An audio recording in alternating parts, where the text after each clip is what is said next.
I became the executor of my father's estate and discovered he'd been secretly funding my siblings' lives while I struggled. Dad died on a Tuesday. Heart attack at 67, clutching his coffee mug in the kitchen I'd helped him paint last spring. The funeral was small, just me, my brother Caleb, and sister Iris. We hadn't been close in years, but grief has a way of making you forget why you stopped talking. The lawyer's office smelled like leather and disappointment. I sat across from Mr. Blackwood as he explained Dad's will. Everything went to me. The house, the small business, his accounts. It made sense. I was the one who'd stayed local, checked on him weekly, fixed his leaky faucet, and changed his smoke detector batteries.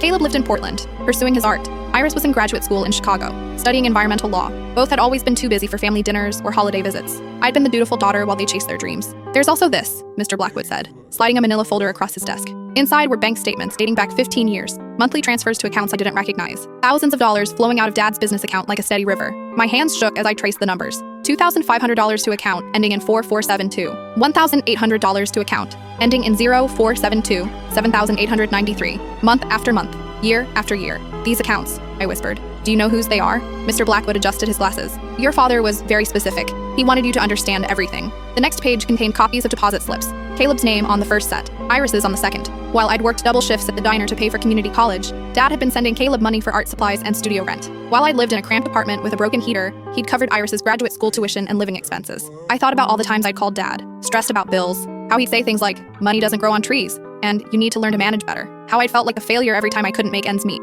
The folder contained more documents, receipts for Caleb's gallery opening, payment confirmations for Iris's study abroad program, a handwritten note in Dad's familiar scrawl, for their futures. My phone buzzed. A text from Caleb. Thanks for handling everything. Let me know if you need help with Dad's stuff. I stared at the message, then at the bank statements showing he'd received $180,000 over the years. At the house that night, I found more evidence. A hidden file cabinet in Dad's bedroom contained thank you cards from both siblings. Caleb's latest gallery brochure, dedicated to my father, who believed in my vision. Iris's law review article, with a handwritten note, Dad, couldn't have done this without your support. I sat on his bed, surrounded by proof of a secret life. A father who'd quietly funded my siblings' success while watching me struggle. The next morning, I called them both. Family meeting, I said. Dad's house. Tonight. They arrived within hours of each other, probably expecting to discuss funeral arrangements or splitting his belongings. Instead, I spread the bank statements across the kitchen table. Caleb went pale. Iris started crying. How long did you know? I asked. Since college, Iris whispered. He made us promise not to tell you. Why? Caleb cleared his throat. He said you were strong enough to make it on your own, that we needed more help. I laughed. A bitter sound that surprised even me. I called him crying about electric bills. You didn't think I needed help?